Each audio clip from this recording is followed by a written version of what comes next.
This video is part of my brand new course, Supabase for iOS developers, a complete bootcamp. You can pre-order this course for $89. Once the course is completed, the price will be changed to $149. Let's go ahead and check out the content of the course. After getting comfortable with Supabase, using the getting started part, you are going to be learning about how to use the MV pattern to create your Supabase applications. You will also be learning about relationships in Supabase. So we will add expenses to each budget item, multiple ways of fetching expenses, displaying expenses, and much more. And then you'll be learning about authentication, how you can authenticate the user, how can you put the budget for a particular user, and navigating to a screen after successful sign-in, and then also listening to authentication events. Other things that are planned are storage, edge functions, real-time API, and much more. So this will be the complete course for Supabase for iOS developers, and you can go to azamsharp.school and get access to this course, or you can become a member for $25 a month and access to the whole everything, all the courses. So this is also a great deal. If you want to check out my other courses, go to azamsharp.school. Thank you so much. So now let's go ahead and look at some solutions that we can use to resolve this problem. We have our add budget screen, and it does add to Supabase database. We have made sure that it is adding right there. That's a new entry.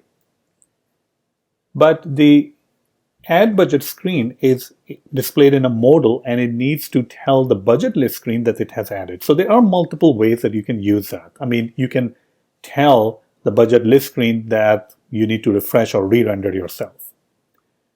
One of the ways is we can create a closure.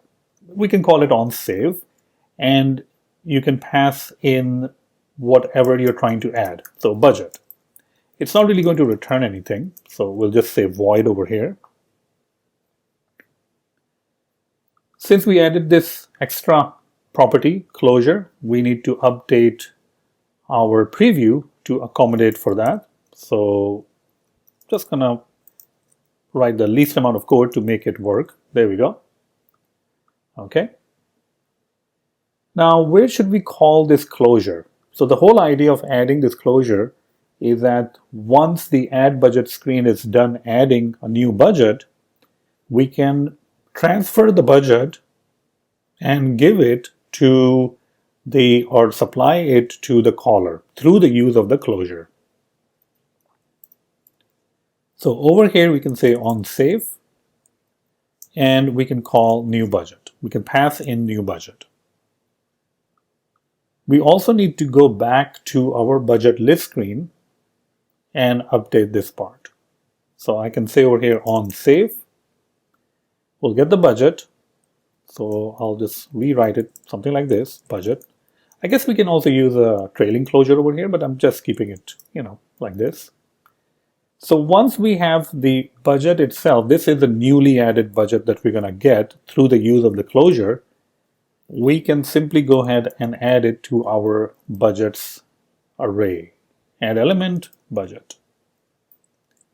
And once we add to the budgets array, since the budgets array is marked with state, our view, the list, is going to re-render, and it is going to display all of these things.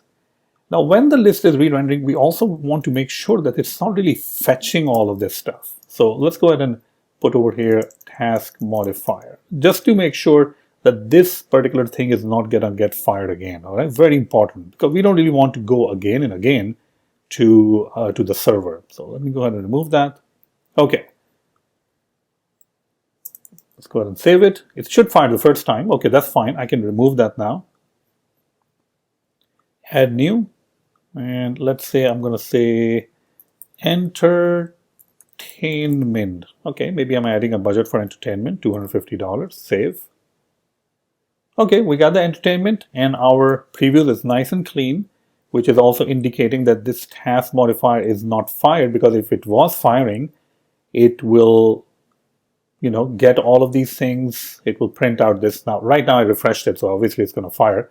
But one thing to keep in mind over here is we got the budget. Like whenever we added the budget, a new budget, it was reflected in our budget list screen. So that is good. That's one way of doing this. And I think this is like a common way of achieving this kind of result. I want to show you a different way also. Now, your choice of, hey, should I use a closure or should I use this new way, which I'm going to explain, which is through the use of binding, it's completely up to you. So I'm going to say binding and budgets. And we're going to get the budget. So somebody is going to pass in the binding instead of this. So I'm going to say over here, this is kind of option number 1. Which one is best? Or there's no way of like knowing which one is the best. You will have to use it in your own scenario and see which one accommodates you. So over here, what we're doing now is we are passing budgets as a binding. So we commented out this on save, and what we can do is, since now the add budget screen already have access to the budgets, we can simply append our new budget, and since it is passed through the use of binding, once we add something to the budgets, it's going to allow the parent, the budget list screen, the presenter, to refresh. So let me go ahead. I'm just going to comment out these things so that you should have access to those things. But for now, we're going to go with the second approach where you're actually passing in the budgets. I have to go back over here and change this code also because now we're no longer using closure. We can pass the budget as binding budgets. All right. So that's another way of doing things. It's going to produce the same result, meaning we should be able to get the budgets. So let's go ahead and add a budget. I will add a budget and I'll call it UK trip. And this is my budget. And there we go. We got the UK trip. All right.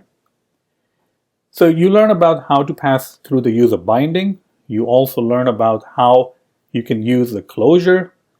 This is, I guess, you can just put this over there on the top to say that this is option number 1.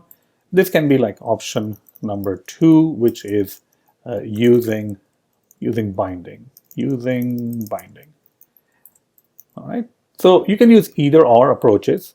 And as we move forward in the course, I will also show you another approach where the add budget screen as well as the budget list screen will have access to the same data, meaning a same global state. So instead of using the closures and instead of using the bindings, we can go ahead and simply access the global state, and then add budget screen can just update the global state and be done with it. All right. So we're going to cover all of these different ways of updating the state. But right now I'm just going with this approach, the binding approach. It's not to say that the first one is right or wrong. It's just that I'm going to use this approach, and then later on as we progress in the course, I will introduce the third approach. All right. Thank you.